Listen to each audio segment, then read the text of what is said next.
Hey everyone, Dave here with another Blu-ray collection update video. In this one we're going to be taking a look at a bunch of new releases that have been sent over to me from sanity.com.au. We got some stuff from Roadshow Pictures right here and Warner Brothers, as well as a bunch of stuff from Universal, Sony Pictures, Home Entertainment. We're going to take a look at all of this. Let's get into it.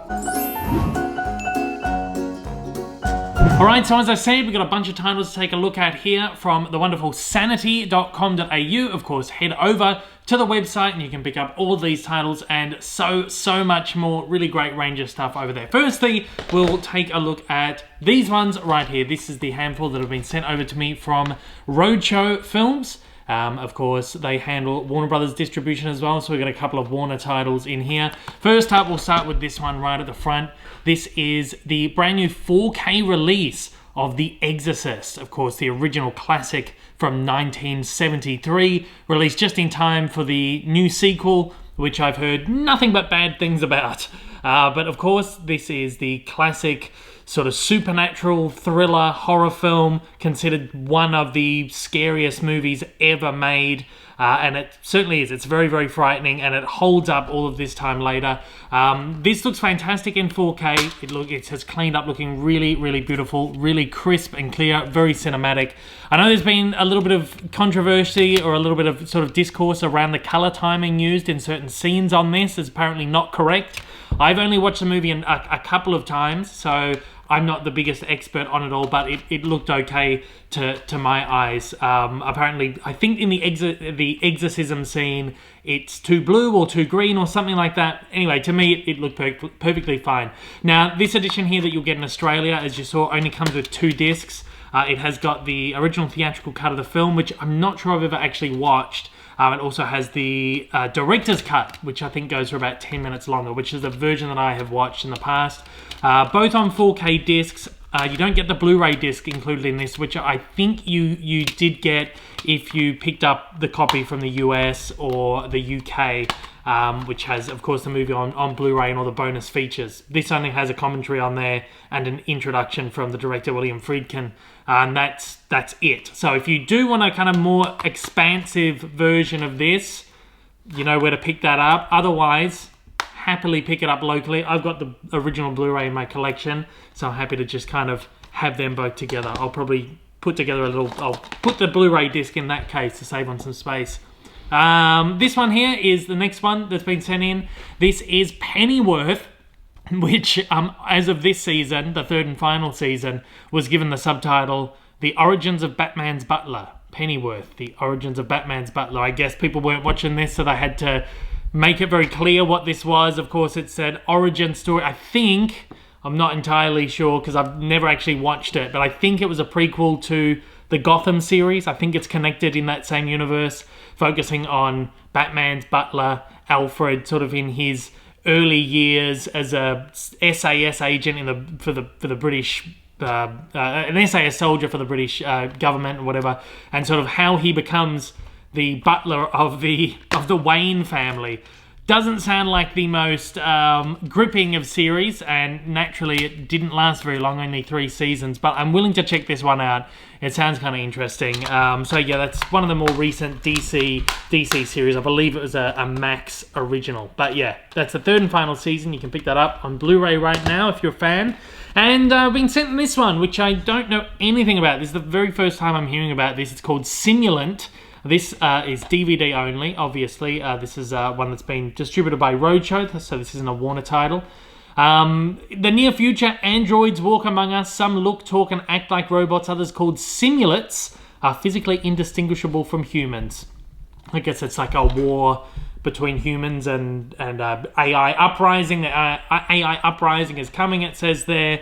So, of course, just your standard DVD right in there. It looks interesting. As I said, I don't know really anything about it. It's got an interesting cast. We've got Robbie Amell, Jordana Brewster, Simu Liu, and Aussie Sam Worthington in there too. Sounds interesting. Definitely gonna check it out at some point, but there you go. If you're a fan of Simulant or you want to pick it up, check it out. There you go. It's available now. We've got another handful here of stuff. These are the ones that have come from Sony Pictures, Universal Sony Pictures. First one is No Hard Feelings. This is the latest rom-com starring Jennifer Lawrence, who is one of my absolute favorites. I've loved pretty much everything that she's done. And this is, I again haven't had a chance to see this. I actually haven't had a chance to see really anything that's come in here just yet. I've fallen a little bit behind, and I wanted to get this video out as quickly as possible. But yeah, this looks great, and by all accounts, it's just a really great sort of raunchy rom-com of the kind that we're severely lacking in theaters. She is kind of hired by a helicopter parent to make her 19-year-old son a little bit more experienced with, you know, the dating life and stuff like that before he goes off to college. Jennifer Lawrence's character comes in and sort of helps him out a little bit, helps him out of his comfort zone, and it just looks really, really great. I've heard great things about that, so I'm very keen to check it out. That's available on Blu-ray. Of course, no 4K available for that. We've got Transformers: Rise of the Beasts. This is the latest in the Transformers franchise. As far as I'm aware, it's like it's a reboot, so we're starting fresh. It's a new universe of movies. Look, these are just robots, big metal robots, so to me, I'm not going to really be able to tell any difference. Never been a huge fan of Transformers, but I did enjoy Bumblebee, which was the last one previous to this, and so I'm kind of open to re-exploring the Transformers franchise. So, and this one's sort of like an origin thing of I think it's like an origin thing of the whatever, the big robot guys.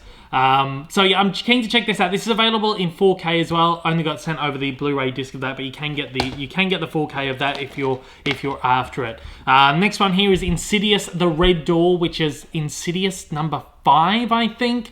This is the finale to the Insidious franchise, of which I've only seen the first one. Have the other one sitting there waiting for me to watch, so this will give me the kick in the pants to get to them. I did want to watch this sort of in time to film this video, but again, didn't get around to it. Single Blu-ray there. I don't think a 4K was released of this. So as far as I'm aware, you've got the first 2 Insidious films followed the characters played by Patrick Wilson and Rose Byrne, and then 3 and 4 were like prequels. This film kind of brings it all full circle. It brings in characters from kind of all of the movies and brings a big conclusion to the franchise. So I'm interested to kind of see what they do with that. It sounds really quite... I really like the first movie, so I'm looking forward to having a look at the whole franchise. Apparently this one wasn't great though. Patrick Wilson actually directed this. It's his directorial debut. I've heard some good things about his direction, but apparently the movie's just not that great. But I'm keen to take a look at it because, yeah, I like everyone that's in that, and I've enjoyed the one that I have seen.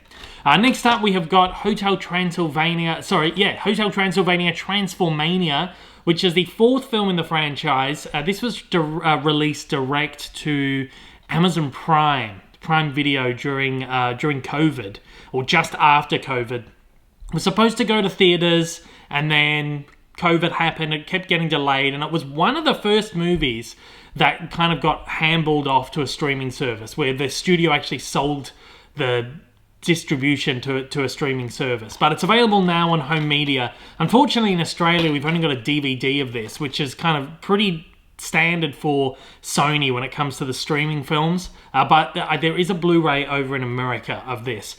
I didn't think it was the greatest of the series. I have enjoyed most of the movies from this franchise. I think they're all fun. They're just really dumb, stupid fun. And Adam Sandler didn't return for this one for some reason. I can't remember if he was the only one. I'm just briefly looking here. The guy who played Kevin James, I think, didn't return as well. There may have been some falling out with them in the studio or something like that, or they only wanted to do 3 movies. I can't remember, but Adam Sandler didn't come back. I think Kevin James didn't come back as well. But Brian Hull, really great. If you were watching this on YouTube, you know who Brian Hull is. Really great voice actor and impressionist. Filled in for the role of Dracula, Adam Sandler's role in this one. I thought that was just a really cool, quirky thing. But otherwise, the movie just isn't great. It doesn't like hit the heights of the series. And finally, we've got this one here. It's called Sisu, which I believe is a Finnish movie. I'm really interested to take a look at this. I've heard nothing but great things. It's a World War II set film where this sort of prospector, this gold miner, the Nazis come in, kind of ravage his land, take away all his gold, and he decides to take on the Nazis by himself. One guy against a pack of Nazis. I think it's like, by the looks of it, I don't know a lot about it, but it looks like a sort of classic, like, exploitation war flick where it's going to be brutal violence and just over the top craziness, and I can't wait to check it out. Again, only DVD here in Australia. I think you can pick a Blu-ray of that up overseas though if you're that way inclined. I'm really looking forward to this because it just sounds like my kind of thing. So there you go. That is the bunch of stuff right there that we've got sent in from sanity.com.au. Of course, head over to the website. You can pick up all this stuff and so much more. And they've got, again, really great range of stuff. One of the only ones actually selling physical media in Australia now on this kind of level. One of the only retailers. And they're a lifeline at the moment. So, of course, head over to sanity.com.au if you want to pick up any of this stuff. And yeah, thanks for watching. Thanks again to Sanity, Village Roadshow, and Sony Pictures, and all them for sending stuff through. I appreciate it. See you on the next one.